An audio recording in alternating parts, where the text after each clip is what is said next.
After 5 long years, it's finally time. We have a new song from the story so far. We have a album announcement, we have a tour, we have a date, all the fun stuff. The last album from the story so far that we got was Proper Dose, which I think most people liked. It was a little bit of a different sound, but I think the core of the story so far was there. I mean, it was still a pop punk album. I don't think anybody would really debate that, and I think it was pretty well received. So we have the brand new song that was just released a few hours ago, Letterman. I haven't listened to it at all. I haven't looked at any comments about it, so I'm going in completely, fresh, open-minded. So I'm going to listen to it really quick and give my thoughts on the brand new song.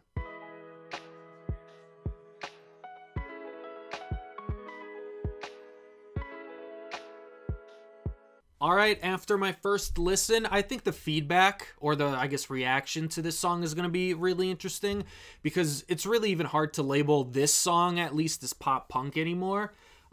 Maybe more of like again, I haven't looked at kind of the feedback of what everybody's saying or kind of different articles, but I could see the word post-punk being thrown around, whatever that means. I would just call this a rock song. I don't know if that's good for like SEO purposes or anything like that, but I mean, it's just a rock song at the end of the day.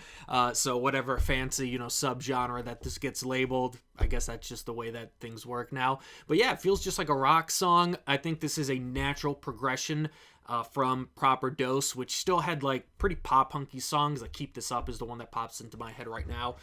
That's as pop punk as you can really get. We're pretty far from the days, as someone who grew up when for the rise of the story so far. When was Under Soil and Dirt was what, 2010?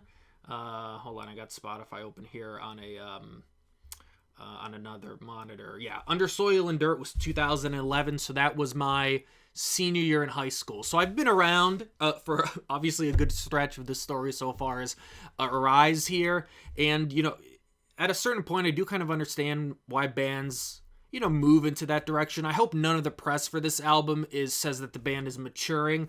I can't believe that bands in the pop punk and emo and punk rock scene still say that when fans just don't like that, because that's almost like, for years, any band, I don't even think it's just bands in the alternative music genre, just don't use the word mature. Just say changing your sound. Maturing just sounds, I don't think it's ever worked for a band that especially is in the punk, emo, pop punk scenes. Like, yeah, we're going to mature on our next album, and then fans are all up in arms. So that would be my one piece of advice to the story so far when they do press around this album. But I actually like it. As far as like a rock song, I think it's actually pretty good. There's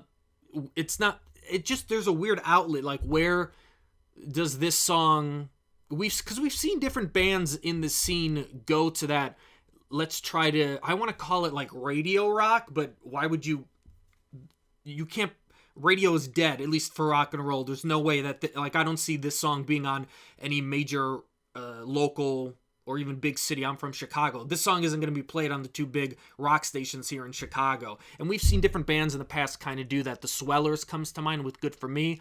And the 4 Year Strong album that everyone doesn't like, that has one of their best songs stuck in the middle on it, where someone clearly went to them, was like, hey, let's go for this rock, kind of more modern mainstream rock sound, which those albums were released like quite a few years ago at this point. So I don't think the same thing is kind of happening with the story so far. I don't think they were in a marketing meeting and somebody was like, let's go after that modern rock space that's missing on radio rock, because the story so far, fans aren't listening to rock radio anyway. So I hope that wasn't in consideration for this album at all.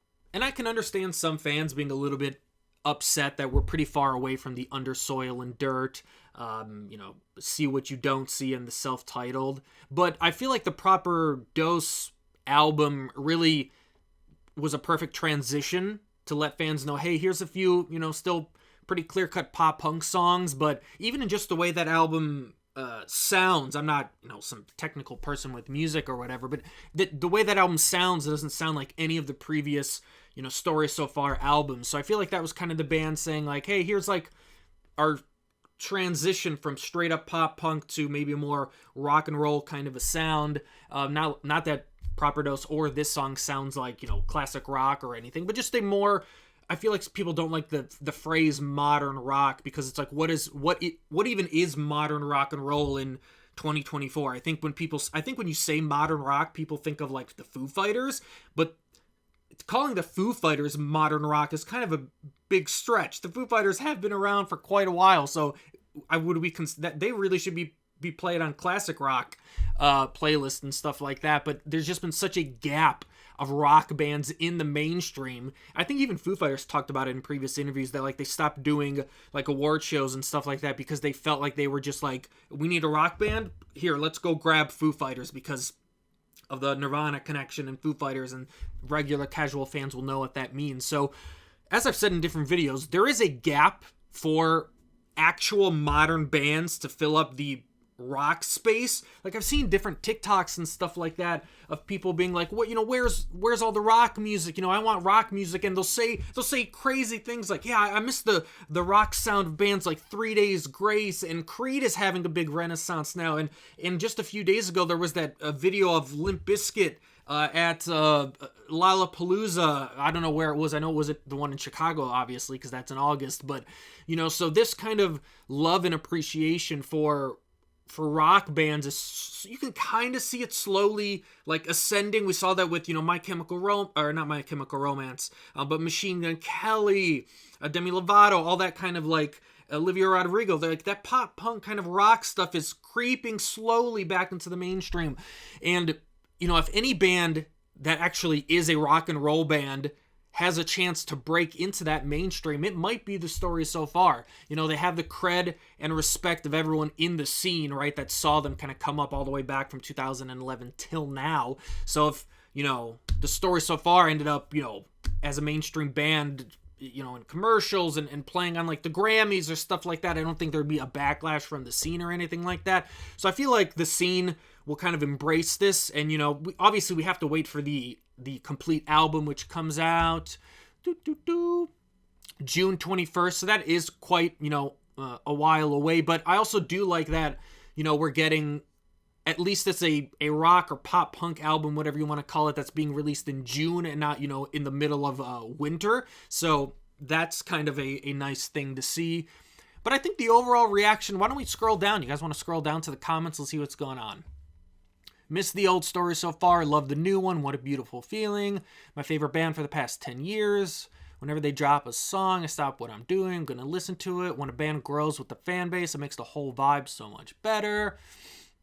I never stop. So it seems, at least, the YouTube comments, pretty positive. Who knows what Reddit is saying or what, Twitter is saying. I don't know if they're going to be as nice. But, yeah, my quick reaction to the song is that it's nothing that's blowing me away. Of course, I'd like a little bit, more of a more pop punky kind of a sound, but I saw on Spotify that I guess there's a new mix of Big Blind. I haven't listened to that, so I can't speak to that.